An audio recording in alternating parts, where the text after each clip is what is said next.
do it. Okay. Yep. Excellent. Do the thing with the stuff. All right. It starts then in 3, 2, 1.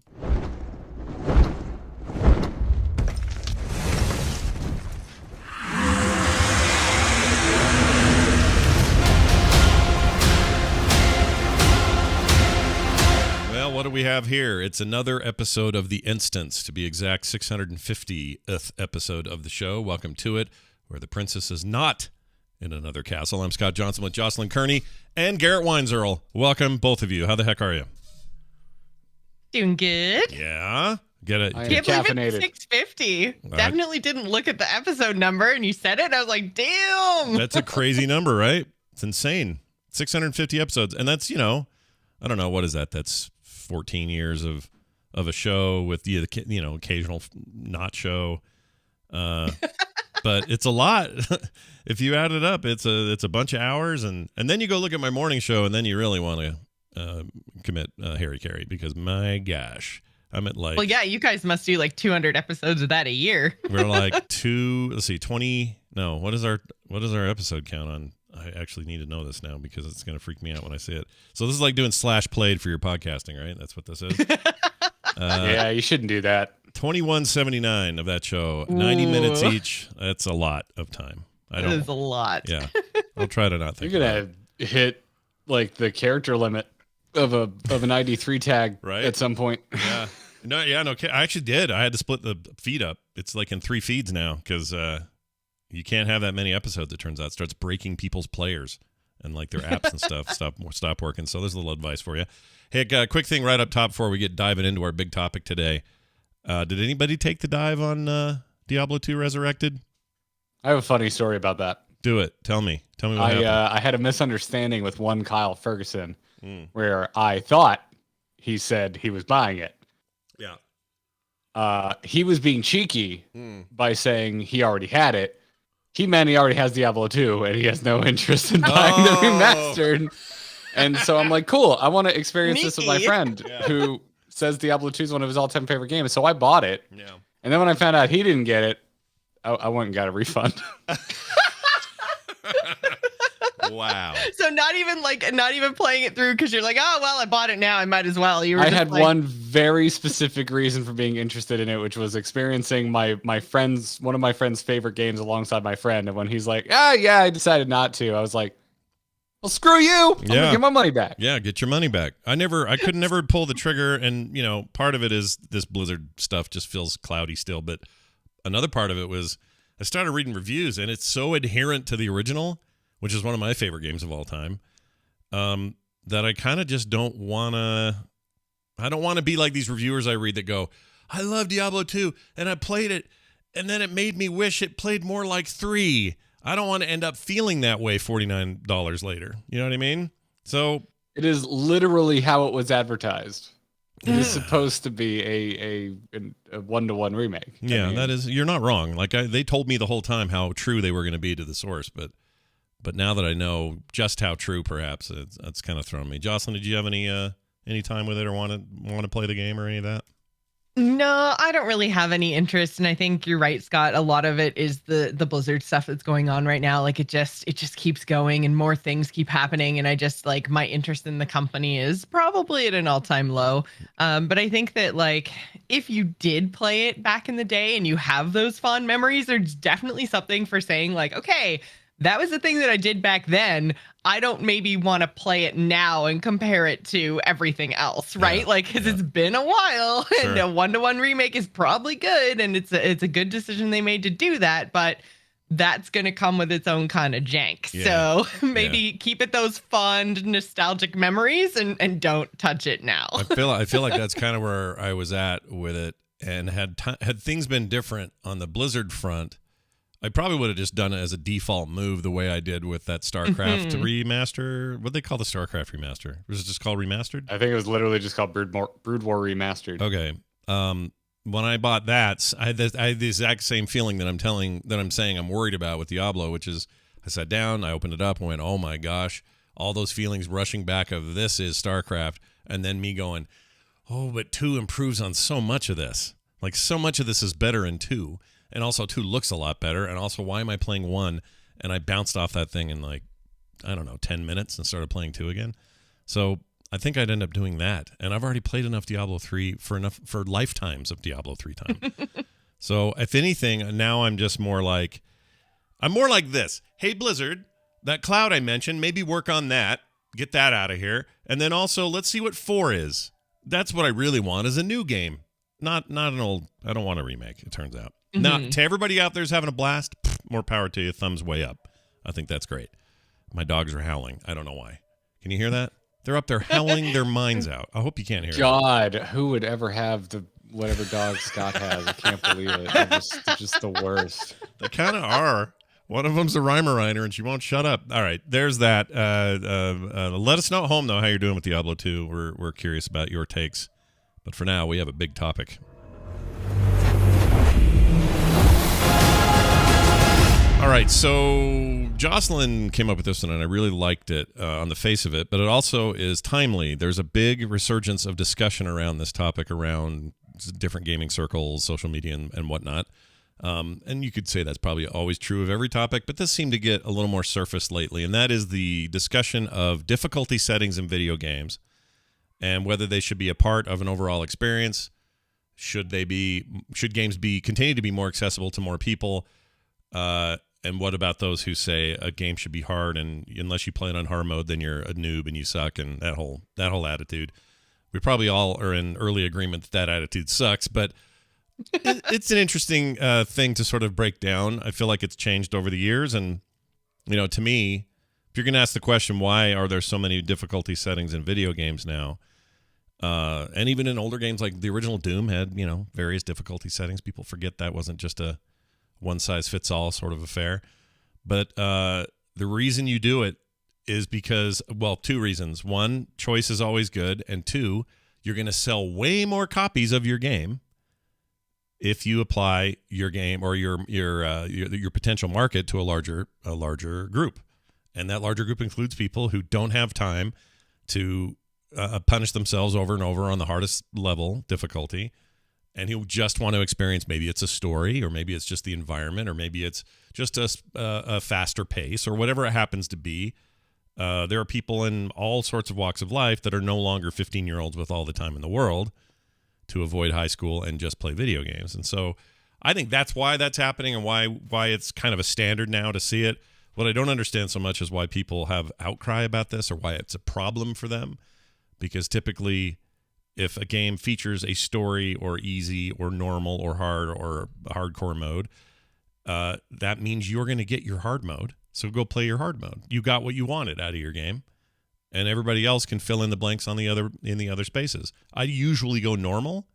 That's enough for me. Like, kind of don't need a bunch of extra challenge, but also would like some challenge. But occasionally a game's just like, I'd play Sekiro right now. What's that called? The full name? Sekiro, what is it? Shadows Die Twice or something? Legends of the Shadow. Isn't there something about twice in the name? Yeah, Shadows Die more Twice. Shadow lined twice. Oh, I got it right. Nice. Shadows Die Twice. All right. I haven't played it. We're going to Garrett for all our name confirmations today. You nailed that one. Well done. But that game is a game I would play if it had difficulty settings that were less punishing than the default. And the default is why people love Souls-likes. I get it. I get that those apply to a very specific subset of gamers, and they love that stuff.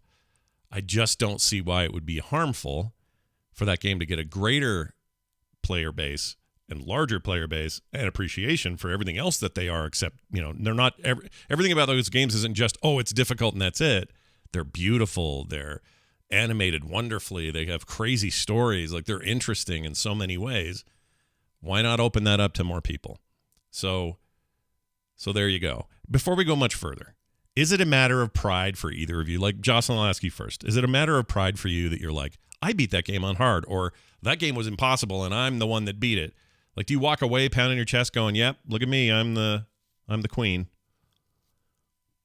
I mean, I definitely understand people who feel like that. For me, I get my sense of accomplishment usually by finishing the game. And I'll be completely honest, I've tried, because I'm a big, and Garrett knows this, I'm a big, like, trophy achievement collector.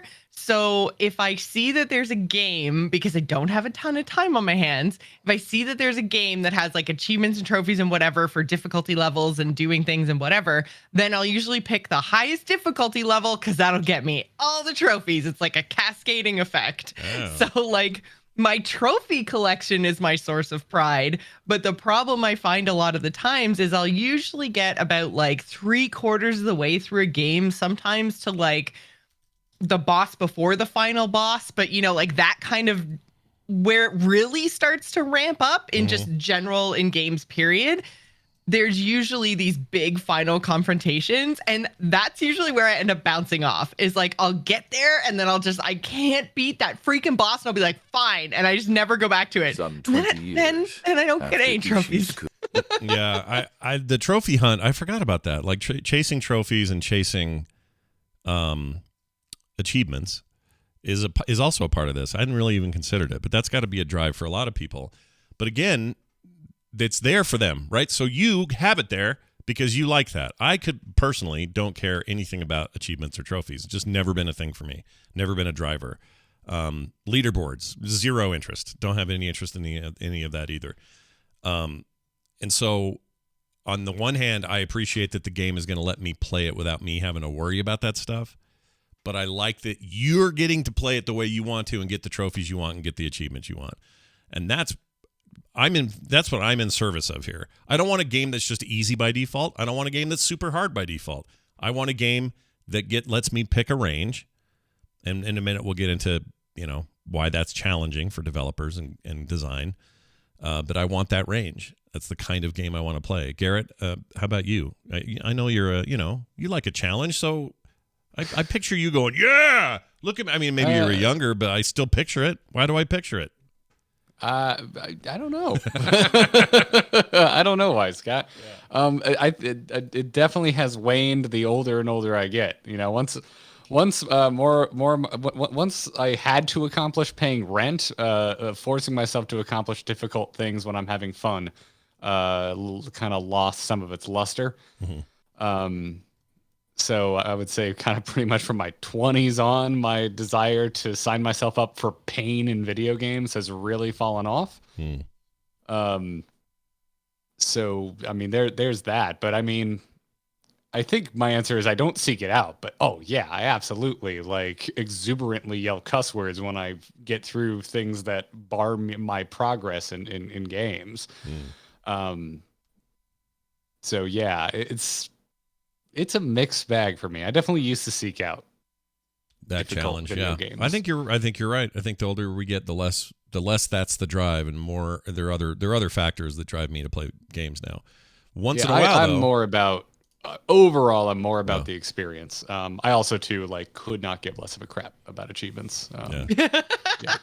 I know. I'm like the only one, but at least someone cares. So hey, you're not alone. Yeah. Whoever's making the achievements out there, I'm watching. Don't worry, you're doing it for me. Yeah. Well, my college roommates, they were achievement hounds, and I was just like, why do you give a shit? Mm-hmm. I never understood it, but I have always felt like the odd man out about achievements. I feel like most people I know love them and hunt them down and go crazy for it. Yeah, I mean, and that's another really interesting way to add difficulty or challenges to your game that isn't necessarily tied to the main game. Because I think the conversation around difficulty is usually assuming that kind of the difficulty bar is up here and what people are asking for is more down, easier. But the way I kind of look at the idea is that you have your game and your bar is kind of in the middle.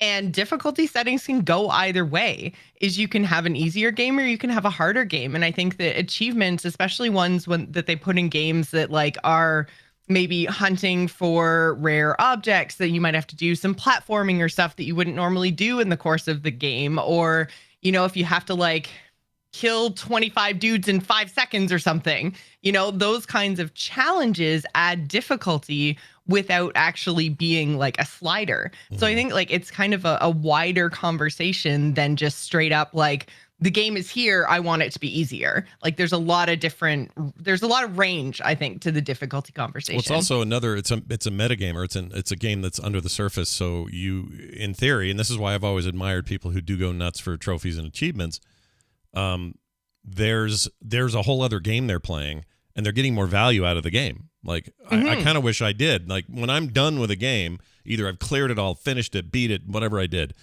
Even if I haven't finished it, I'm just looking for a different thing to do in that world or with that game or with those characters. That's what those are. It's like, hey, you played the game, but now here's the real game, which is, how many times can you fall off I'm the more edge motivated in that regard by like a percentage complete thing. Like, I think I'm at 99% for both Spider-Man 1 and Spider-Man Miles Morales from Insomniac. It's pretty good. And that doesn't drive you insane? It does, but I literally spent like 3 hours trying to get this one random like police radio call in for a crime to pop, and it just never freaking popped in the first game. And I don't remember what I'm missing in Miles Morales. It's close though. But like those are the kind of things like if it's an open world game and I like traversing your open world, and you show me the percentage of junk I've completed in your game, I'm much more likely to follow that. But it has been years. I think the last game that I did that BS on was the like OG Assassin's Creed. For some reason, I was obsessed with getting all those feathers, and it wasn't until Insomniac Spider-Man that I got back to like an semi-open world game where I just needed to collect all the things. I forgot about those feathers. They're like the in the pirate one. Which one was that? Black Flag. Black Flag. Yeah, Black also Flag. Also known as the best one they ever made. It was a great game, no question. But that game had those shanties you had to catch. They sea were just shanties, like feathers. because they would sing. You could make your crew sing, which I wish I could do that with my friends in real life. Like, sing Blink-182. Yeah, do it. Do it! Do it now. And Scott just goes, hello there. Hello there, and that's all I play. So here's I'm showing a little Super Meat Boy to the chat because this is the game that goes against type for me. Because normally this game, which has one difficulty setting only, and it's hard as shit. That's the goal, is to be really hard, and it is.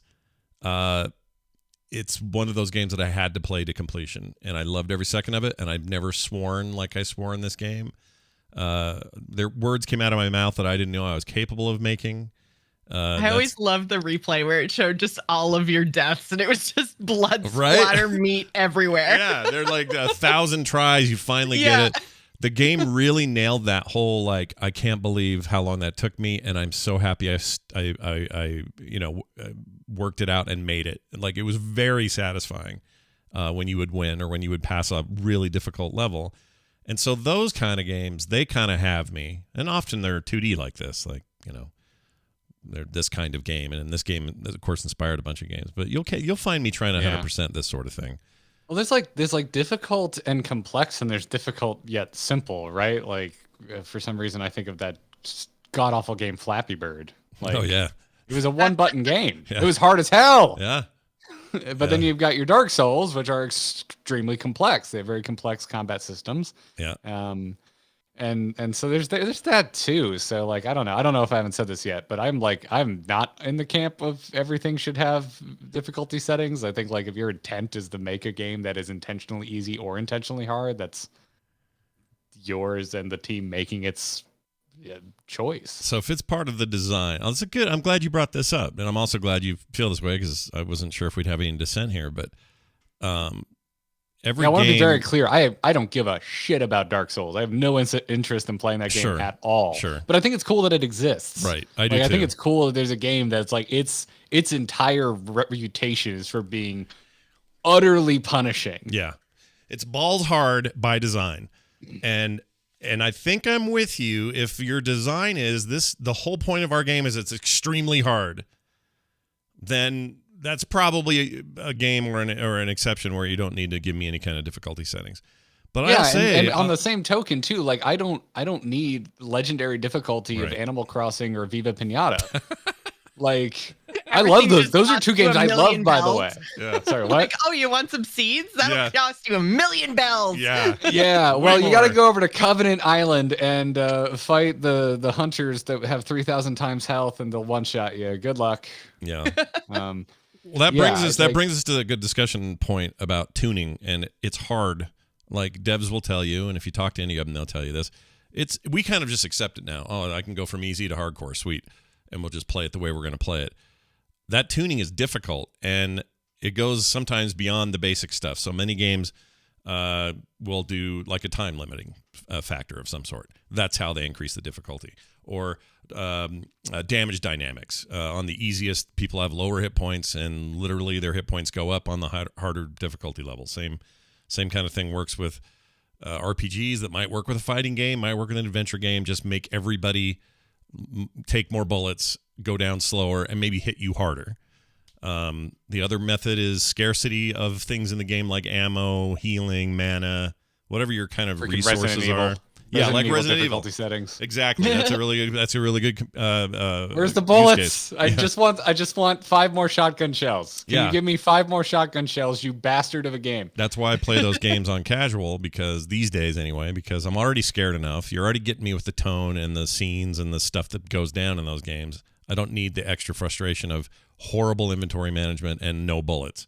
So I personally really appreciate Resident Evil's modern take on difficulty settings. I don't need that's that an to be interesting hard. example though, because I also think of it like, and I don't think it's good or bad. Again, it's like I'm just kind of down for what the team's intent is. Like I kind of make a product, have a voice, do your thing, and I can experience it if I want to or not. But with Resident Evil 2, I think like there's an argument that could take this a little bit further. That's like, oh well, it's too scary. I want Resident Evil that's not as scary. Like give me a scary slider, and I'm just like, no, I don't want that. I don't want that any more than I want to buy an album from Walmart where all the cussing has been removed. Right.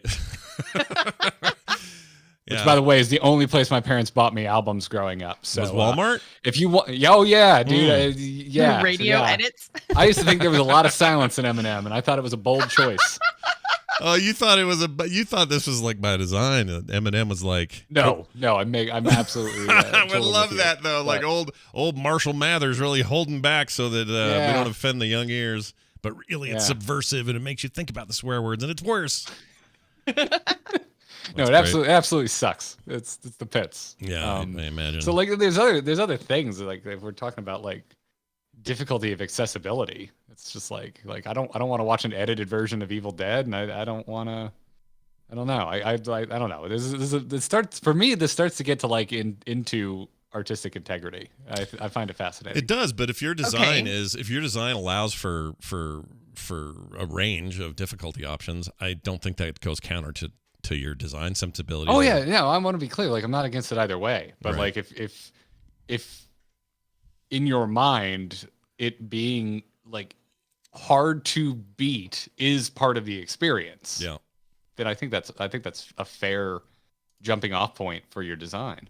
Could be. But does it take anything away from you as a player, assuming that you like to play it however you like to play it, doesn't matter, if somebody else can play it differently? Well, see, that's a great question. Yeah, I wanted to get to that because for some reason it seems to matter to people that someone didn't beat it on the hardest level and they think that's worthy of. Again, we're talking about modern internet. I realize everybody yells about everything. Okay, so I'm not trying to act like this is Everyone unique. does yell about everything. They really do, and there's really no getting around it. But I guess my point is like this in particular just seems like a really weird hill to die on. Because the game seems super gatekeepy, honestly. If you're like, well, you didn't beat it on super mega ultra god hard mode, then you suck. Like, okay, but I had a good time, so F off. Yeah, F off. No, I'm not condoning the toxic community reactions. I think that's.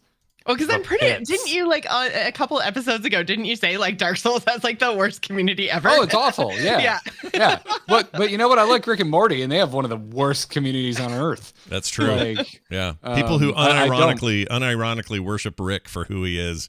They're missing the point. Yeah, I think it's like the greatest adult animation since South Park. But I do not want to engage with the fans. Yeah, that doesn't make them good people, though. No, absolutely not. I also think a lot of the fans of Rick and Morty miss the point. Yeah, that's my point. If you unironically think Rick is awesome, you are missing the point. Yeah, but I'm a giant waffler, man. Like I love having discussions about what the artist's intent was or what the author's intent was, and yet I'm also kind of a believer in the death of the author. Yeah. Like it's like I like what it means to me, and I don't like personally. I take more joy in processing things myself and Sure. finding my own things to latch Meanings onto. and- yeah. Yeah. That's why I At the always same hated English time- class. At the same time, dude, I love art. I love the process. I love creative process. So like, I also like knowing what the creator intended. Yeah. As much as I like telling them, that's nice. This is what I thought. Yeah. Like, You can have, I think you can have both. That's the position we're in. We're consuming this content. We're expected to interpret it. We spent money on it. Like we have a lot of positions we can take. I just think when we treat each both other, happen in real life, right? Like there, Yeah. you have your intent and you put your thing out into the world and the public will react and you can't control it. yeah, that's true. There's also things like, let's get to something like a DDR or Guitar Hero type of difficulty ramp up. It's the Simon Says method. So basically just add in way more things, way more timing, way more whatever. And This is my jam. This is your jam, right? This is where Yeah, you go to for your difficulty settings, something like GarageBand, Guitar Hero. Why do you think you're drawn to that kind of difficulty? I'm again, it's a thing I don't engage with much anymore, but also, I mean, the studios don't engage in making Guitar Hero anymore. So there's I lost that, like that. my whole last year of university to Guitar Hero. Yeah. Same. We had the cops called on a Rock Band house party. That's how many people showed up. Dude, you guys don't know this. You weren't, actually, you wouldn't have been there that year, but in 2011, Nerdtacular 2011, we had all 120 people here or something, because it was a smaller event then, at my house playing GarageBand, and we had the cops, the cops called, or the neighbor called the cops on us. I know what you mean, and I don't want to be this person, but I love the idea of GarageBand, which is the iPad app, a bunch of people huddled around playing that, as opposed to Rock Band, which is I know what you mean. That's what I meant. Tom Merritt on drums, Mark Spagnuolo on guitar, that kind of thing. But we were so rowdy about it, the neighbor next door called the. I don't think they knew what we were doing, because we had 100 and something people just crawling all over the house in the neighborhood, and it was very I can't weird. believe you ever did Nerdtacular like at your house. Dude, Jocelyn, it was. I have fond memories of it, but I can't believe we did it. Like, I still can't believe I had like 8 people I never met in my hot tub at one point, just all in there drinking, doing whatever they're doing. And yeah, this is exactly what I would expect would happen. It was odd. It was very It's odd. like, oh, I've got strangers putting their bacteria in my hot tub. Nice. I regret nothing. But it was still a hell of a I bet you regret the infection you got. Oh yeah, heck yeah.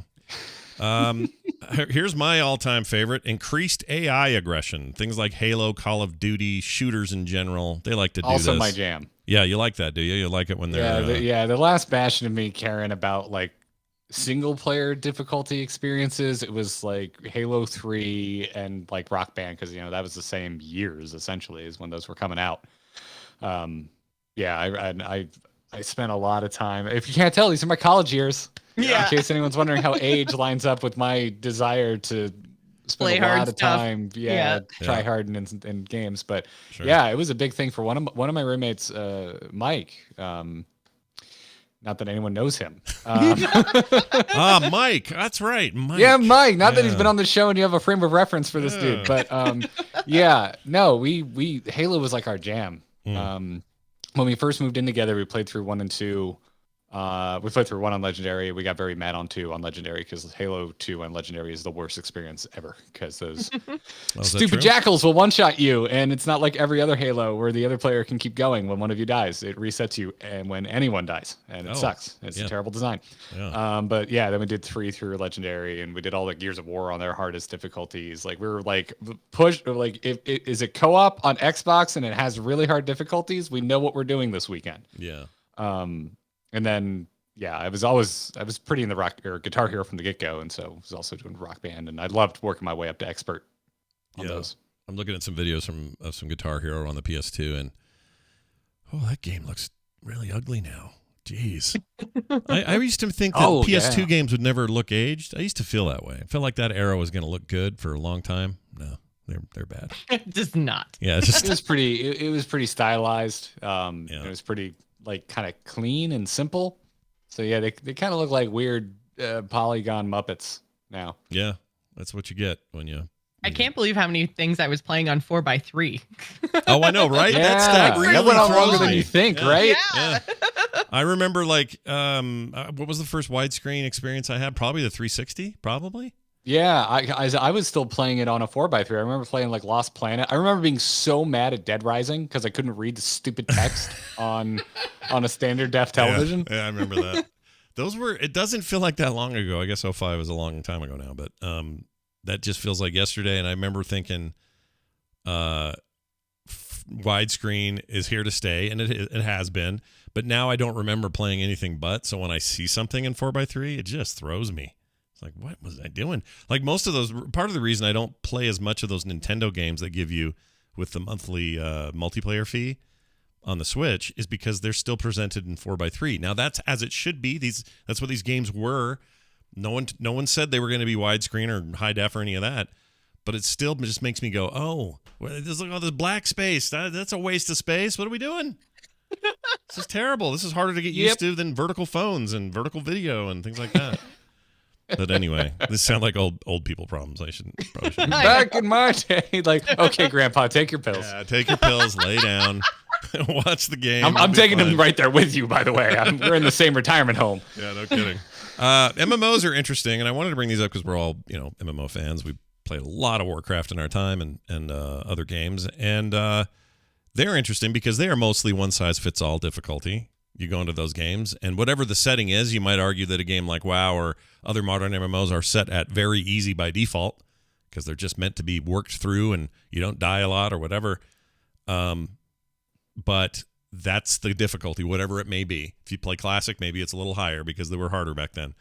But it's one size fits all until there's these like meta elements, like specific tuning happening in raid type content. So you've got or the optimization of the class you decide to play, right? Right. Like right. leveling my paladin was so much worse than leveling my hunter, like in like vanilla BC area of World of Warcraft, for example. Yeah. Yeah. And so that's an interesting, different challenge for them. And I feel like in the end, it's maybe easier for them because now they can say, well, the hardcores are doing mythics, and this is how mythics work and attunements work. And what's the thing what's the stone you have to put in to make it harder in Mythic? I forgot what they call that now. Mythic Plus. Keystone, yeah. All that stuff is designed for letting players kind of control their own difficulty destiny in a game. And I think it makes that kind of unique among... Mm-hmm. In fact, the only other thing that feels more unique than that is maybe multiplayer environments. Playing, I don't know, Call of Duty Warzone is not about that game being hard. It's about you playing players who own you. The hardness is who are you playing. And so if you log in at 9 o'clock in the morning, you're going to have an easier time than if you log in on a Saturday night at 7 p.m. because everyone's going to work you. So that's another reason. If I were a dev, I understand the gold rush for everybody to make a Fortnite like. I feel that because on the one hand, there's a lot of money and, Fortnite's proven to be a huge success and all this other stuff and battle royales in general. It's like a successful genre. However, the one thing they don't tell you is they don't really have to do any work on difficulty. They don't have to do anything. They just have to make the guns connect. They got to have environments. They kept that stupid building technique or mechanic, but whatever. Forget about that. Forget that exists. I do. But all those things being said, they don't have to do any tuning. They're just, unless there's bots involved, these are just other players. And now your life is about, well, how hard are they? And how much am I going to bang my head against that? If I play Apex Legends, am I going to have trouble with the game? Or am I going to have trouble with 060 butthurt 30 over there who's sniping me from someplace nobody can see? Well, the answer's him. He's the difficulty. He's the slider. You tried to do a Zero Dark 30 reference? I don't know why that came out that way. I just watched another night. Is that supposed night. to be 360 no scope or Zero Dark 30? I'm not sure. I watched and someone's butthurt in there, I guess. Yeah.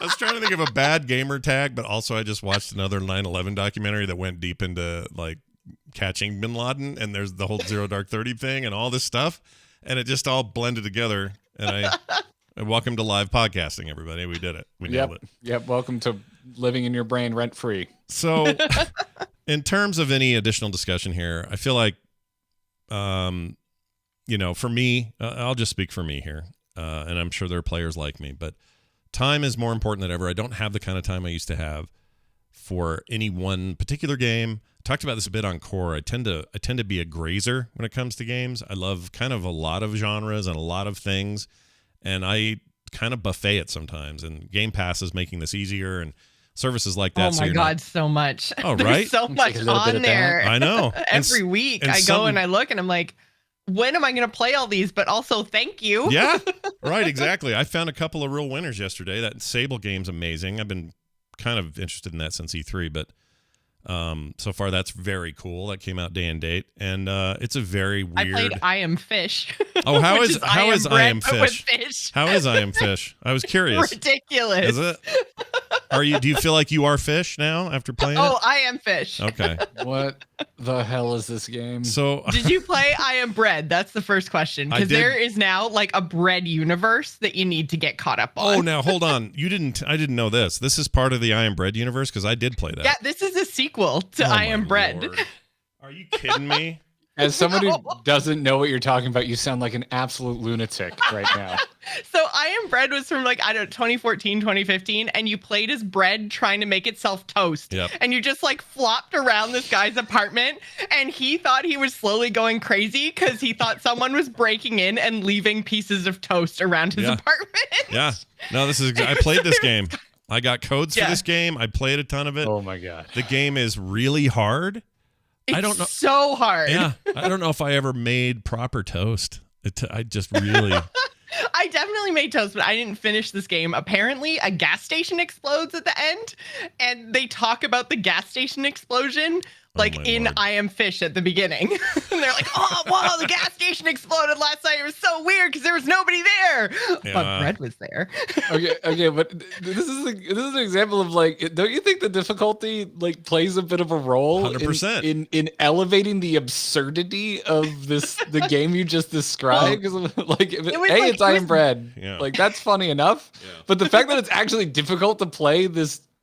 It's really hard. Dumb as hell, idea for a game. Yeah. It was I found was hard because of the controls, because it was physics based, but in the really early days of physics based. Okay. Yeah. I feel you. And so now I Am Fish is you're a fish that escaped from a pet store trying to get to the ocean and his friends. It's very Finding Nemo. Yeah. And so you're in this glass fish bowl that for some reason closes at the top. So you're in a hamster bowl, and you have to swim against the edges to direct your bowl. And the physics in this one are better, so I find it easier. But that's controls and mechanics, and just calculating physics in games. And one difficulty are better setting now and whatever. Yeah, it's the Dark Souls of bread simulators and bird simulators. Apparently, or not bird fish. Well, you bring up an interesting point that I kind of thought of, because in the notes you mentioned Mega Man, Scott. Yeah. And I never liked Mega Man as a kid. And I kind of had this thing growing up in my early days, because for me the NES was my first console. Mm-hmm. And then I went to Genesis, and I remember I also in there somewhere had a Game Gear. Mm-hmm. I thought hard games were just bad games, were just poorly made games, because a lot of them back then were. Yeah. I'm not saying Mega Man was one of these. I never liked Mega Man. I never understood the attraction. But Lion King on the Game Gear, that's just a badly made game. It's hard because it just sucks. It's just a bad game. Oh man, I remember Aladdin. Oh yeah, that Aladdin game. Oh, I had Aladdin on the Genesis, and I think that was the first game I ever beat. I don't think I beat Jack on the NES. Yeah. I had the NES before I could read, to give you an idea of how damn young I was playing on the NES. I didn't like Zelda, because I was I can't read this. So wait, if that was Florida, you were 15 then? Just kidding. That's a terrible joke. Sorry, Floridians. You guys are great. You're smart. You're smart. You all know good things. You're all smart. You can all read by 2. All right, continue on. I forget which Aladdin version is considered super hard. Probably most things, the one that was on the Game Gear. But yeah, the Game Gear did. Because back then too, difficulty had to do with number of lives. There were not really like saves. There were like checkpoints. And if you got far enough, they'd give you a freaking code. Yep. And then you have to enter the code that was like, okay, now you get to skip to level 4. But then there's no code until like level 10 or something. So if you die on level 8, you're just like, oh my God, my life. Why am I doing this to myself? Yeah. Yeah. Those were the days. You had a little, that's why the manuals had the little diaries in the back of them, right? So Yeah. Genesis manual or whatever it was. Yeah, like I distinctly remember, like I think it was the X-Men game for the Genesis. That was just stupid hard. Yeah, it that was a hard game. Controlled like butt. Yep. And I had that game. Everybody thought that game was going to be like the arcade game, and it wasn't. It was no, it was not. No, very at different. all. I bought it because I thought, hey, X-Men, and then I went, oh, this is too hard. And I think I gave it to my brother or something. Yeah, and so that's an interesting thing that I haven't thought of until today. Like Yeah. because you mentioned some old games, and I was like, man, when I was a kid, I used to just think like hard games just. Honestly, I just thought they were hard and I didn't play them. And I got older and I realized, oh, they were just kind of poorly made. Yeah, we're better at this now. Well, possibly limited by the tech of the time too, right? Like, yeah. Well, you know, Mario was Possibly. pretty good. Well, that's the thing. Like Mario was, your first time through Mario wasn't a cakewalk, right? You could memorize stuff and get better at it and speed run it later and know where all the warps are and all that stuff. But that's one of the brilliant things about Mario and why it stands up. It was the right balance. And ultimately, that's all I'm looking for is the right balance. And if that balance means you got 8 different difficulty settings and there's the right one for everybody and let me swap on the fly to tune it for myself, great. But if your game is meant to be Super Meat Boy and all you want to do is make me swear and throw my controller across the room, great. That's your game. I don't think players should get into the business of telling each other how good or not good they should be. I think the game should determine that, and the players who want to play those games should either enjoy them or not and play what they want to play. This all sounds really obvious, but this is the times we live in. Everybody thinks. Yeah, I mean, can we just expand that out to humanity as a whole? Like in general, can we just live and let live? Yeah, some of that would be nice. Some of that would be real nice. I did want to mention one other game that happened on Game Pass. I just wanted to make sure I told you guys about. Crap, I forgot what it was. Forgot the name of the damn thing. Oh, Crown Trick. Don't let this pass you by. This actually came out in 2020 on other platforms, PC and some other stuff. But this game called Crown Trick, which I keep saying clown, and I don't mean to, but it's Crown, is this weird hybrid 2D, or not really 2D, but kind of 2D, 2.5D, we'll call it, top-down dungeon crawler. This looks like Zelda. I love it because it's old school and new school at the same time. So it's got roguelike-y shit going on, so pick up a rune and makes you better for that run, and when you go back, you can spend money on upgrades, and so it's, a lot of that stuff's in there, and so if you hate roguelikes, this may not be your jam, but the adherence to like old-school sort of turn-based dungeon crawl that they do in this game is so great. Don't sleep on that one if any of those things sound interesting. Play that game. I'm going to cough now. Sorry, I was really working up a froth there, and I had to let one rip. All right. Let's see. What else are we going to talk about here? I know what I was going to say. What was I going to say? I coughed my thought right out of my face. I don't remember what it was. I hate when I do that. Anyway, a lot of discussion in the chat about all sorts of stuff. And I had somebody write in saying that we need to be playing more Destiny because Destiny has figured out the perfect balance of difficulty and story, and they were tying in last week's discussion about story and narrative. And I don't know how recently you guys have played a game or a match of Destiny, but I took years ago. At launch of Destiny. Yeah. Oh my lord! I went hard at launch, and then I never went back. That's hilarious then, because I took him at his word and tried it, and he was right. They've really come far with that game. It's pretty rad. The story elements that they've got in the game now, I don't know about this new expansion or not. I guess it just came out. But what I played was not only really fun and I had a good time, things felt more balanced than they used to when I was playing solo and then when I grouped, and the story elements were really cool. So just shout out to, his name is Kevin something. I won't use his last name, I guess, but Kevin, thanks for that email. I had a really good time. And I think Destiny is worthy of people's time in 2021. I will say this though: how happy is Bungie that they got out of the Activision deal when they did. I'll bet they're pretty happy about it. Woo! Oh yeah, You yeah. know? There's definitely a winner and a loser there, and it's not the Megacorp. Megacorp. They're not the zero. winners. Yeah. I mean, I didn't think a whole lot about it at the time, but you know how this stuff changes the way you view everything, right? Like this sort of thing with Blizzard Activision happens, and now I see everything through that lens. And now I'm looking at Bungie going, oh, I bet there's a story there, you know? Yeah, Like I mean, we have since found out that Blizzard had plenty of their own internal problems, and it wasn't all just Activision. But I definitely at the time thought to myself, I wish this would happen for Blizzard. Yeah. Yeah, why can't they peel away? The problem is it's way too integrated at this point. Like the whole thing is, you know, they're basically one big fat company. Oh yeah, no, the conversion to the dark side is complete. Yeah, see, look, this is full on. They are stuck in the Activision tractor beam. I was just trying to get you to do his voice. So now that you've done it, I've made the achievement and gotten the trophy. Well done, Scott. Well done. All right, let's move on to an email. We got some feedback here this week. Let's play this. Hello there. This is from Angel from my nightmare. Andrew. You always want to finish it. I know. You know how it is. I can't help it. Can't not. Yeah. I feel you. Oh my gosh, you're on seem to roofs. Hold on, I'm sorry. I'm still got some video of this I am fish thing going.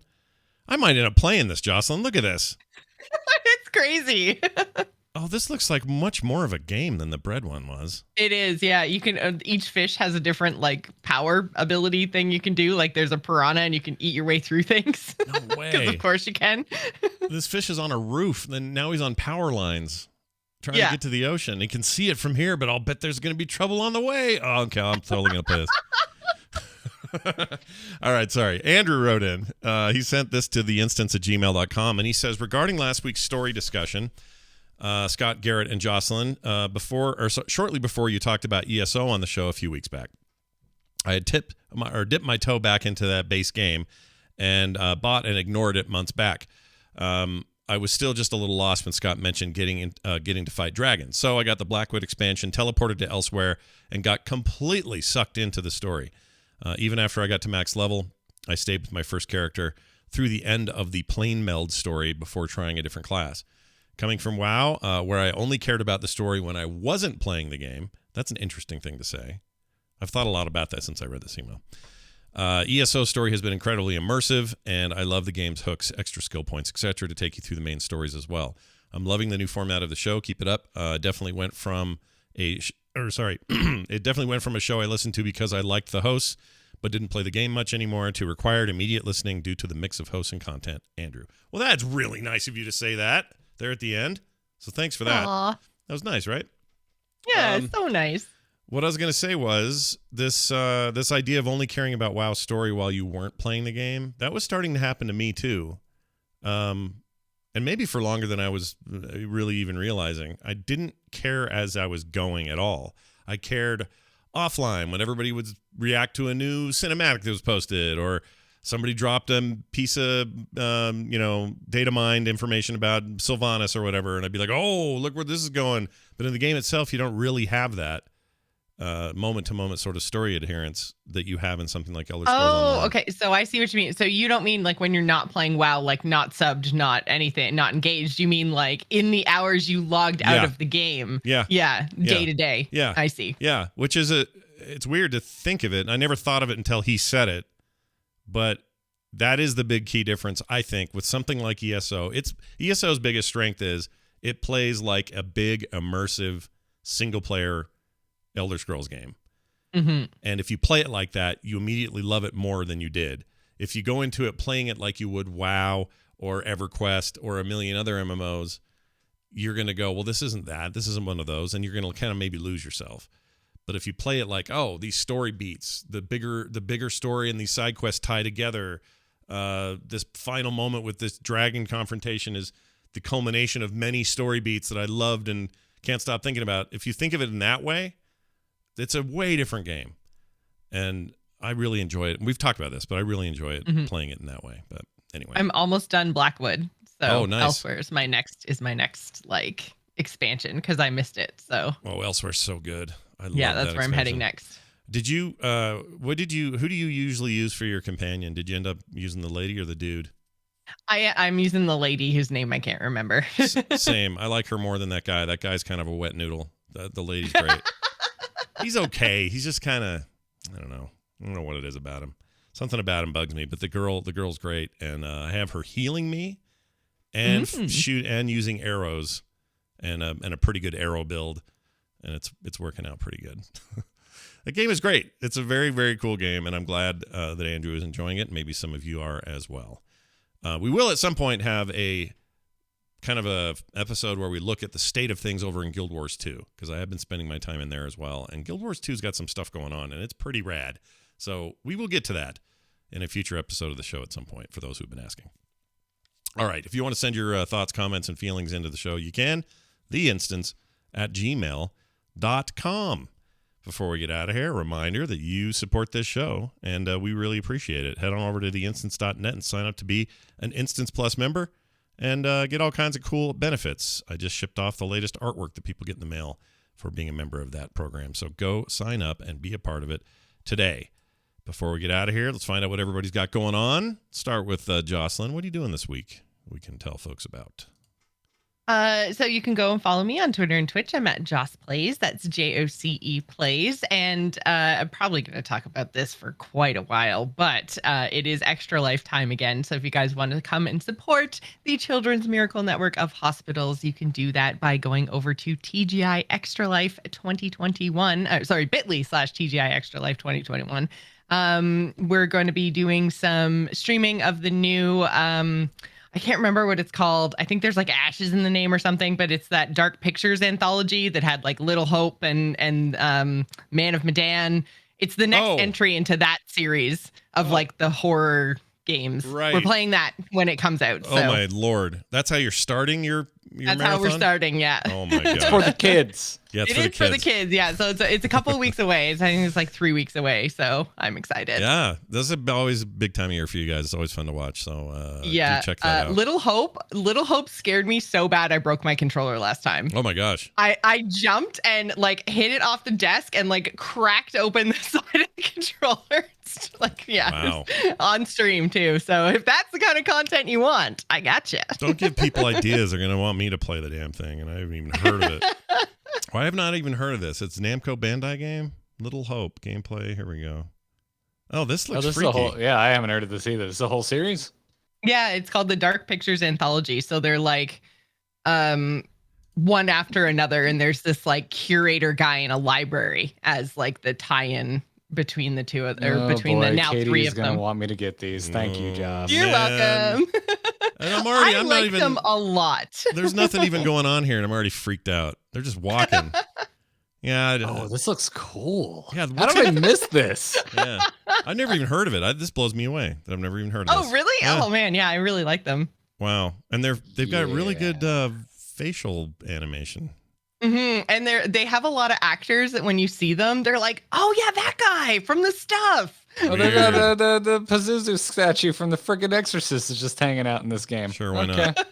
Why not? You know, maybe someone will puke green soup on you, or green pea soup, or however that works. Well, I'm not going to spoil anything. That means they're gonna. It looks horrifying. I probably can't play this. All right, so there's that. Hey, Garrett, what are you doing that's less horror movie related? Oh, well, Scott, if you want to be afraid of terrible behavior by giant mega corporations instead of horror games, you should listen to Nexus Gaming News, where this week we talked about Bobby Kotick getting subpoenaed by the federal government. Yeah, that's I'm definitely, there's no joy in my voice reading that, saying that out loud. No joy I at have all. a little joy about it, and I'll say this. It's one thing to have your internal problems and your issues and have it become public and then have all this sort of trial by social media and all the things that are happening to put pressure on these companies. It's a whole other thing when you're in hot water with the federal government. So this is absolutely a huge ramp up in seriousness, and I can't say I'm not happy to see it. I think it's good. Yeah, I think there's been a lot of people rooting for Kotick to get dinged by something, somehow, somewhere, sometime for a long time now. So, yeah. Anyways, talked about that on Nexus Gaming News. It's now available literally everywhere. Everywhere you can get your podcasts. If you prefer Google, Apple, Stitcher, it's there. You made me gag a little. I almost threw up my mouth a little bit. Yeah. I like Pocket Cast personally. That's my favorite place to go get my podcast. Pocket Cast is great. Yeah. Pocket Good Cast stuff. is basically the best of both worlds because it's a standalone app that you just use like a good old-fashioned podcast app if you want to, but it also has a really great directory, and they do, they surface stuff that you're not going to find in other places, and they're great. Pocket Cast, 100% agree with you. They're awesome. And they're on everything, Not iOS, sponsored. Android, all of Oh, it. not sponsored at all. I had to pay for mine. Yeah, I did too. I paid the old thing. Now it's a subscription, but if you're grandfathered in, they give you everything. So Yeah. I got the phone app for like what, $3? Best $3 I ever spent. yeah, same. It's great. Yeah. Take our word for it. All right. That's going to do it for us. Quick reminder, there are plenty of other cool shows on the Frog Pants Network. This show is part of a triumvirate of video game shows. We have one all about indies. We have another one yet about broader stuff about consoles and other games that we're playing in that regard. That's called Core. You can find Core and Boop and this show all at frogpantsplays.com. And, of course, this show just at theinstance.net. If you're looking for anything, old episodes, links to whatever, all of it, it's all there. That's theinstance.net. Follow us on Twitter at Instance Show, Scott Johnson, Garrett Art, and Joss Plays, and more like this at frogpants.com, like I mentioned. And remember, all those dots are not going to eat themselves. We'll see you next time.